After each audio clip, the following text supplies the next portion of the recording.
Welcome to Binge Breakthrough, the podcast designed to help you finally break through the barriers that keep you stuck, feeling out of control around food. I'm Master Certified Coach Jane Pilger, and I want you to know that no matter how long you've been struggling or what you've tried, food freedom is possible, and I'm here to show you how.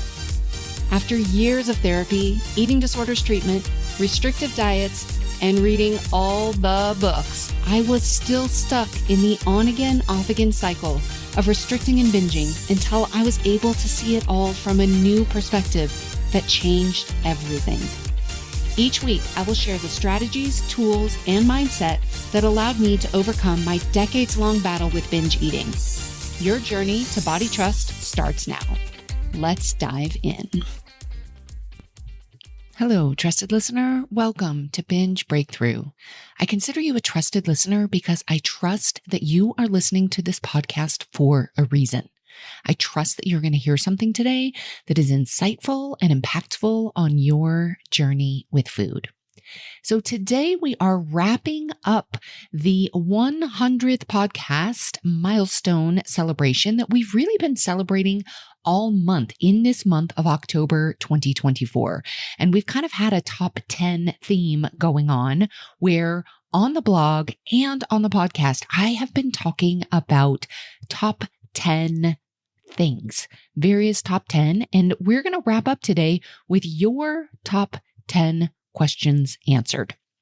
Now, this week on the blog, I also talked about the top 10 things you can do next to end binge eating. It's a great post, and I will link to that in the show notes if you want to check that out. And if you're not already subscribed to the blog over on Substack, I highly recommend that you do, and you'll be able to do that if you want to receive additional information in your inbox every Monday.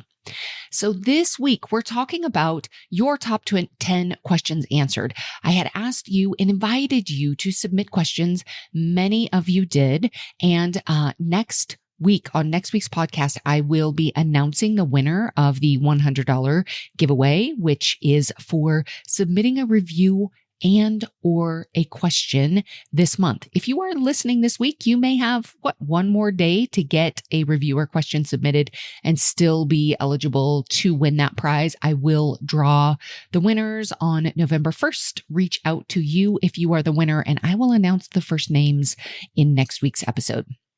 All right. Now let's dive into these questions. These questions really reflect what I hear from clients every day. I want you to know that you are not alone in this struggle with food. So my invitation is for you to listen to these questions to see, do I have this question? If I have this question, where in these answers, where can I find some insight? Where can I take what I'm hearing on this podcast and apply it to my own journey? I love that you are listening to this podcast, but just listening will not create change for you.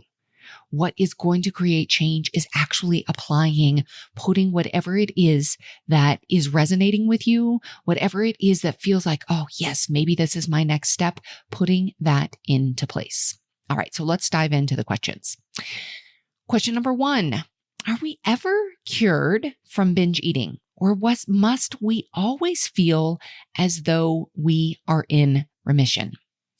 I'm actually going to go ahead and read question number 2 because these questions are very similar.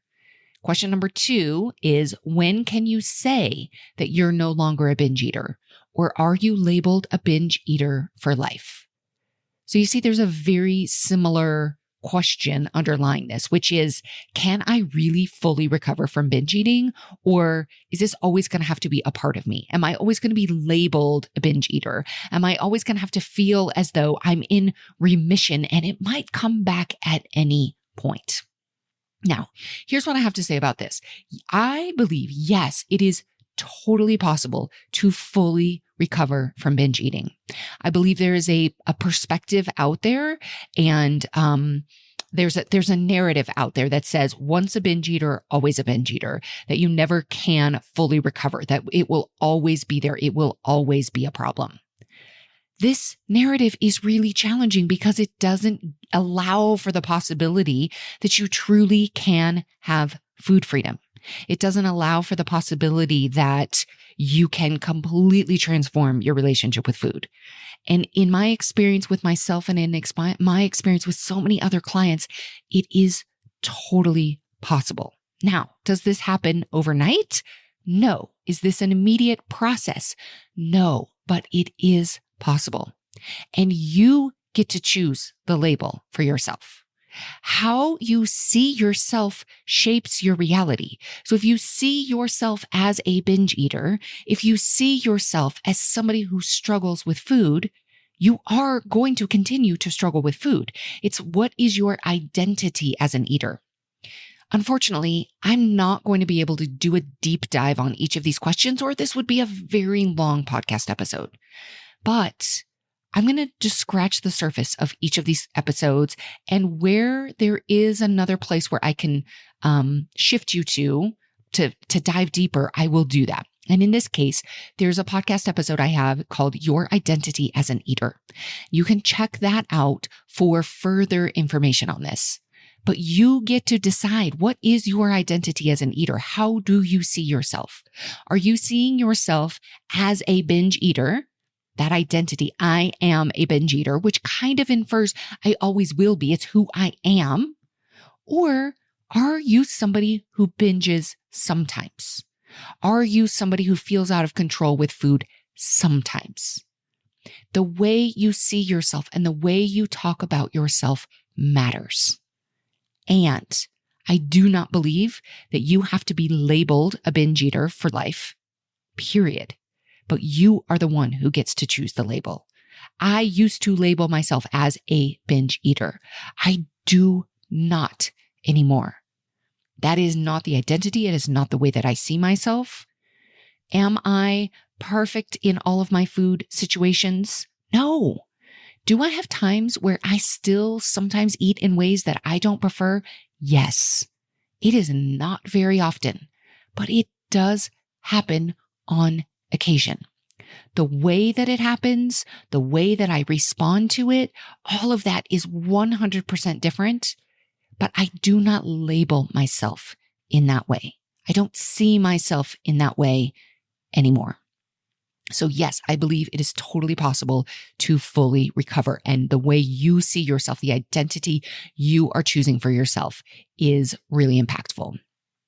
All right, now let's look at what's happening beneath the surface, not just the food itself, but what's happening underneath the surface. So the next question is, what are the consequences that binge eating does to your mental health? Now, I love this question because this person is really concerned about, it's not so many people are worried about the physical impacts of binge eating. And there are significant impacts of binge eating, but there are a lot of consequences when it comes to mental health as well.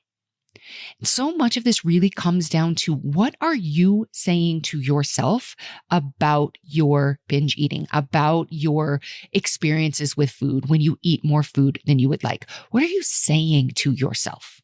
What are you making it mean about yourself? So if you're saying, I'm broken, I can't believe I do this, what is wrong with me?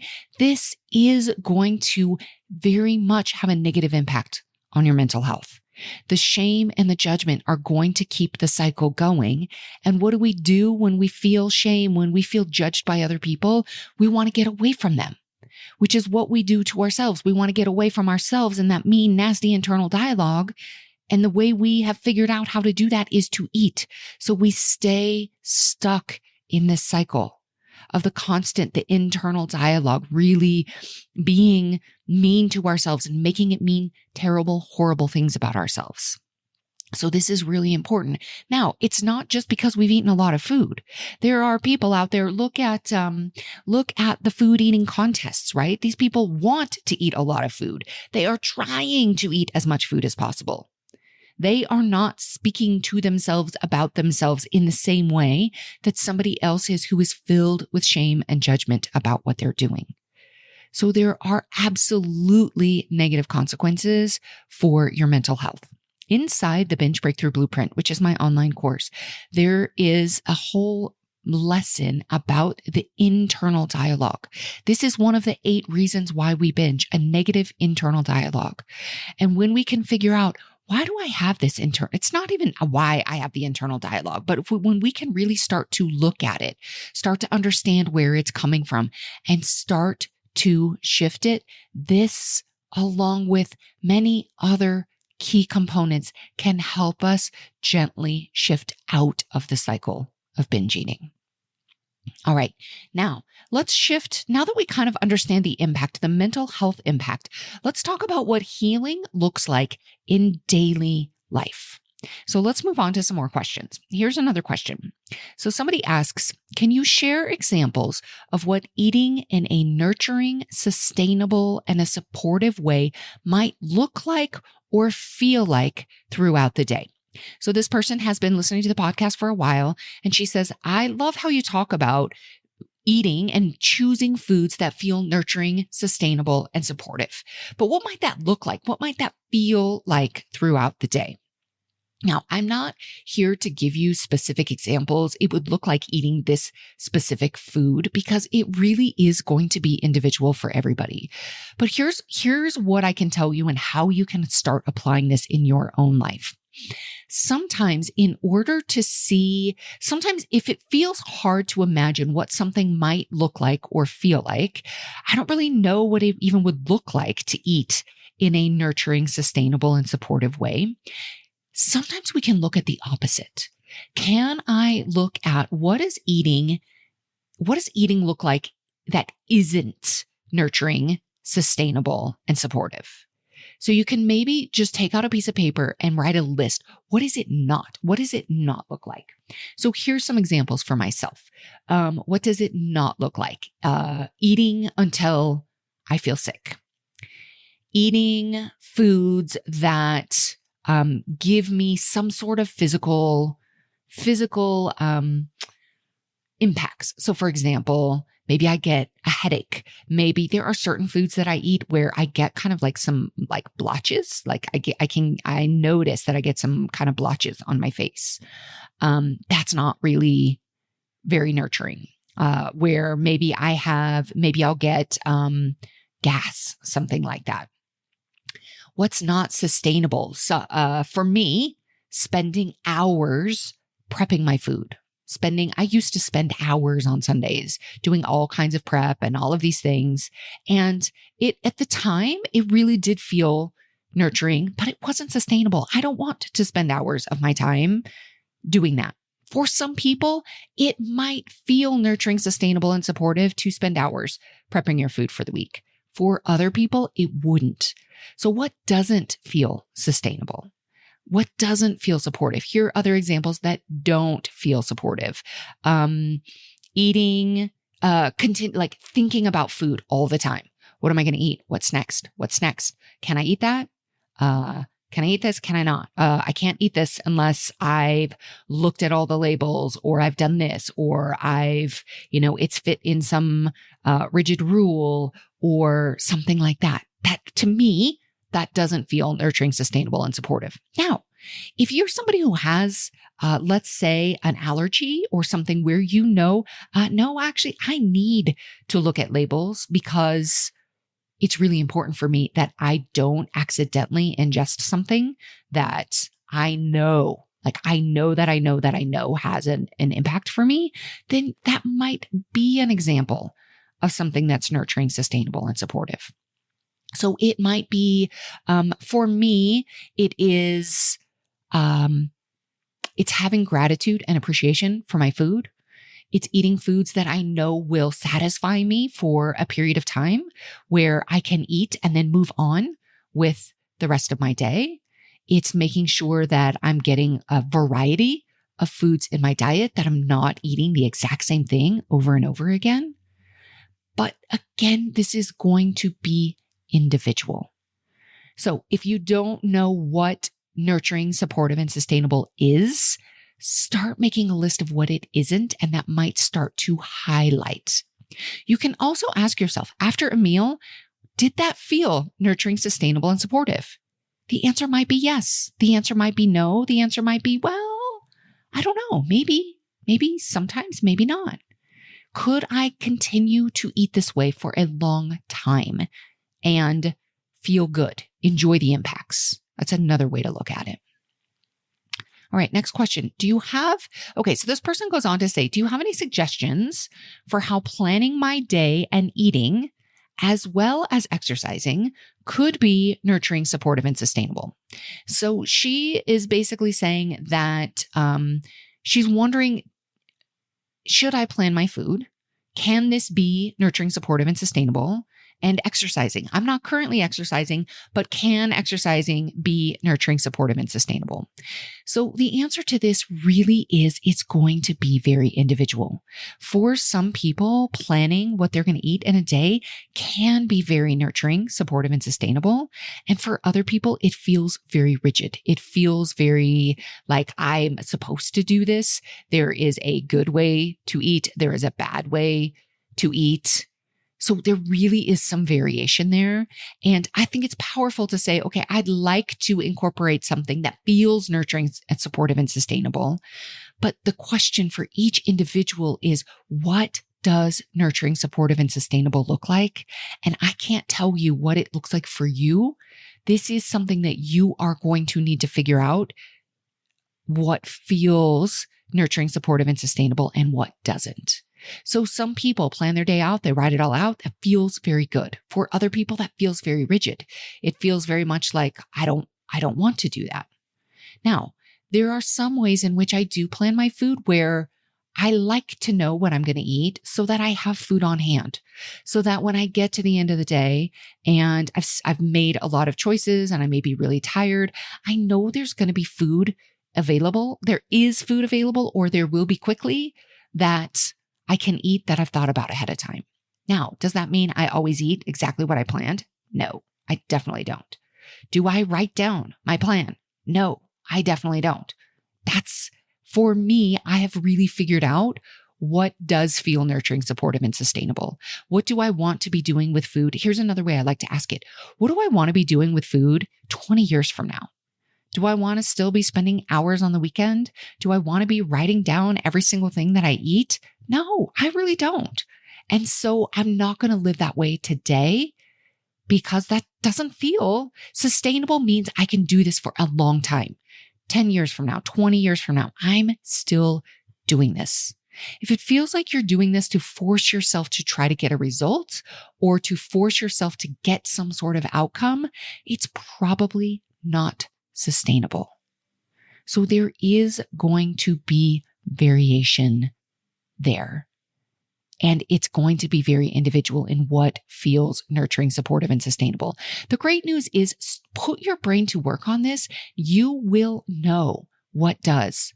I have so many clients who are like that, just in asking the question, they're able to figure out for them. For example, I've had some clients who they start wanting to focus on protein, for example. And I've had some clients who start trying to track protein, and they're like, "Oop, nope, that does not feel nurturing or supportive."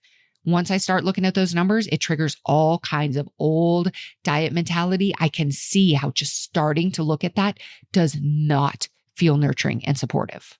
But you know what does? Trying to just get more protein in when I eat. Isn't it? It's a beautiful way to check in with yourself. Some people like looking at the numbers. A lot of people, particularly those who have a history of binge eating, a history of dieting, a history of restricting and binging, a lot of times looking at the numbers, whether it's your grams of protein or the number on the scale, is not supportive. And only you will know that based on how you react when you start attempting or experimenting with that. Within the Binge Breakthrough Blueprint, one of the things that I've really kind of created with that is it's all an experiment. There is no, this is exactly what you should do. And I know a lot of people want that. They want answers. Tell me what to do. But it is an individual journey. There are some components that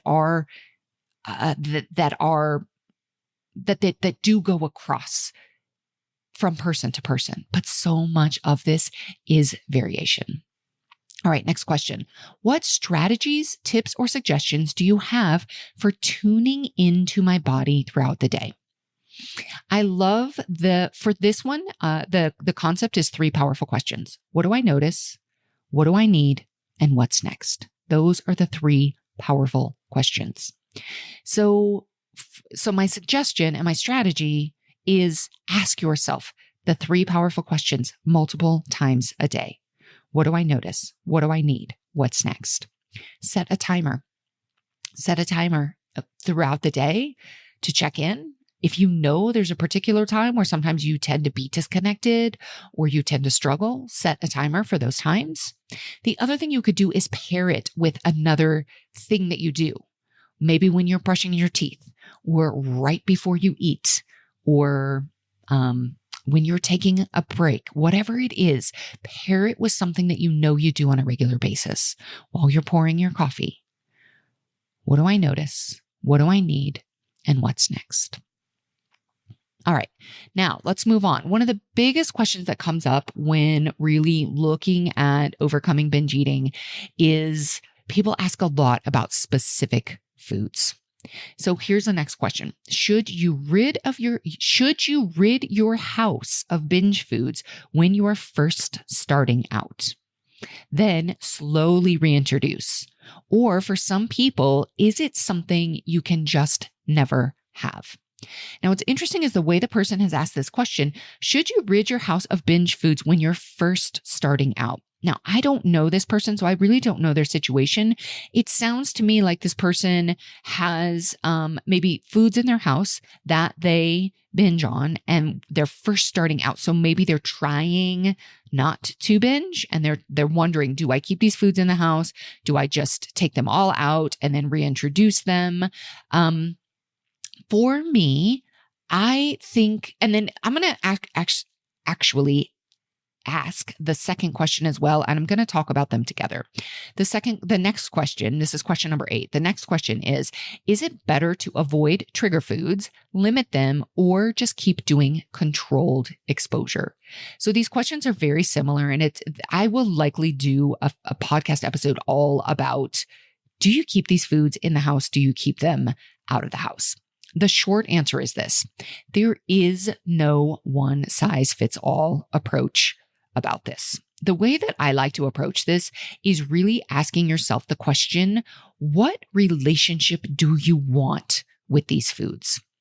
If you want to be a person who can be around all foods, then ultimately it doesn't make sense to never have these foods, certain foods around you, because you are creating a situation where they have a lot of power, where there's a lot of fear. I don't keep them around because I can't trust myself.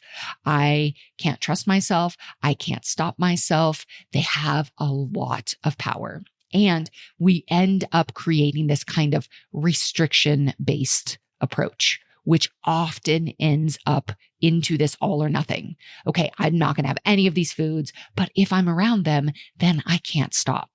So if we want to get off the pendulum, again, there are going to be different ways to do this.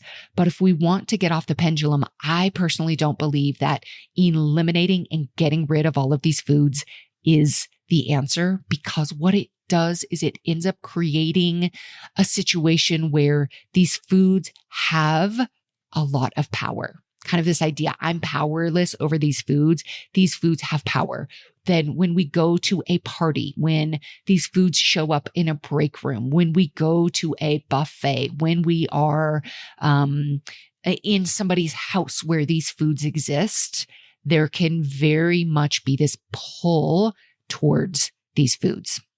I think there are a lot of ways that you can work to create more safety around these foods. And the way that you do that, again, is going to be a very individualized approach. But if we think we have trigger foods, foods that we just simply can't be around, just by the nature of the way that we're thinking about them and the power that we're giving them, that automatically is setting us up to have much more likely to be on that pendulum approach. So here's a question. I'm going to tell you a question that you can ask yourself. I'll share my own experience. So the question is, what relationship do I want with these foods? Do I want to be somebody who can go to a party where there's dessert everywhere and just have one or two? Who can maybe be discerning, who has no problem being in a room full of all kinds of foods and maybe having some and maybe not? Do I want that relationship for myself? For some people, the answer is yes. For other people, the answer is no. I would rather just not be around that. I would rather not do that. That's okay too. Again, there is not a right or a wrong answer here. For me, I kept thinking about the type of relationship that I used to have with food, where sometimes I could have dessert and sometimes I couldn't, where I could be around foods, where I could, I can remember, a time where, I could have like these, I don't know, they were like these letter cinnamon graham cookie things from Costco, like a big old jug of them. And I would eat some and it would just be no big deal. And then there was this huge period of time where there was no way that I could have those foods around. And I really wanted to be able to have things like that in my pantry. I did not want my husband to have to hide food from me. I wanted to be able to have things around and forget about them. I wanted to be able to go to somebody's house, to go to a restaurant, to go to a buffet, to go to a party, and not be consumed or worried about all of the food. And I knew there was no way I could do that if I didn't expose myself to that food on a regular basis. So I started bringing food into the house. Now, I didn't bring it in these massive quantities, but I did bring it in quantities that at the time felt reasonable, felt like something that I wanted to do. Were there times that I binged on those foods that I had brought into the house? Absolutely. Yes. And the relationship that I have with those foods now is the relationship that I always wanted with those foods. Did it happen overnight? No. Did it happen on its own just by bringing food into the house? No. I had to work on building safety, building trust. I had to work on my nervous system. I had to work on my internal dialogue, how I was seeing myself. There's so many different layers to it. It is not just a matter of bring the foods in or don't bring the foods in. We can't just talk about the food when we're talking about recovering from binge eating. The food is the symptom. It's not the problem. So the question for you is, what relationship do you want with these foods? It is possible. I believe it is possible for anybody to have the relationship what they want. I don't believe that you have to eliminate foods. Now, if you choose not to have them in the house and you want to have them just when you go out or when you go to restaurants or whatever, you want to practice those things, that works too. We've had a lot of great examples. So many great examples of clients who have overcome fear foods, who have felt they have not been able to be around food in the past, and now they are able to do it. But it takes some practice, and it takes creating safety and trust with yourself. All right. Now let's move on. We have 2 more questions. These are kind of in the moment strategies, because as you build these new relationships with food, it's still likely to happen because you're a human being, that you will have these urges to eat a lot of food can still arise. Okay. So question number 9, what actions do you take to help you when you feel a binge coming on? So again, this is going to be very different for everybody. But I'm going to give you some key points, some things you can put into practice right away. Again, I'll probably do a future podcast about this, but here's a framework that I love. Notice, name, narrate, nurture. So you notice that feeling coming on. What does it feel like in your body? So just notice it. Like this person says, when you feel a binge coming on, they're noticing it. So you notice it first. You name it. Oh, I really feel like I want to binge. Then you narrate it. What does this sound like? What does it feel like in my body? What does it sound like in my mind? Then nurture is the next part of this. Nurture. What do I really need? A lot of times when that urge to binge comes on, it's not necessarily because we really need the food. We're trying to meet another need with food. So what do I really need? Notice, name, narrate, nurture. There's also another process that I teach called the pause process. This basically is about, again, noticing, pausing, and giving yourself space, creating space between yourself and the food. This space, you create this space for choice, where you get to respond. You get to choose. You get to decide what you need. You can even ask yourself those 3 powerful questions. What do I notice? What do I need? What's next? And then from there, you can choose. Those are some key things. Now, last question. How do you stop yourself from continuing when you've started to binge? Again, this pause process, the pause process is not always available once you've started to eat. But if you are able to engage with the pause process, again, it's giving yourself some space. Can I give myself 10 minutes? Just give myself some space between myself and the food. And with that pause, you give yourself permission to eat. We're just asking for 10 minutes. Let's just give myself a little bit of space so that I can maybe go for a walk. I can ask the 3 powerful questions. I can just give myself a little bit of time to consider other options. It's creating that space. Now, if you've fully disconnected at that point, you may not even have the ability to kind of connect with that pause process. And if that's the case, one of the other tips is to stay as connected as possible. A lot of times when we binge, we're disconnecting. We're like turning the lights off on ourselves. So can you stay connected? Any amount of connection with yourself. You might say, what is it that I like about this food? What am I noticing? What am I saying to myself? What sort of awareness can I bring into this moment? A lot of times just bringing in some amount of connection, some amount of awareness, if you are able to bring that pause in, what it will do is it will allow you to stop sooner than you have been able to before. All right. Those are the 10 questions. We have some themes here. We have the theme of how are you seeing yourself, your identity? Even while you're in the process of recovery, holding that vision for yourself. Who do I want to be as an eater? I don't want to see myself as a binge eater. Have that vision of who you want to be. Have the vision of the improved mental health and the improved emotional impact that you are going to have in your own life as you continue to create a more connected and calm and confident relationship with food. You've received some practical tips of how you can put this into your life on the day-to-day basis. You decide what is nurturing and supportive and sustainable. And you may figure that out by figuring out what is not nurturing, supportive, and sustainable.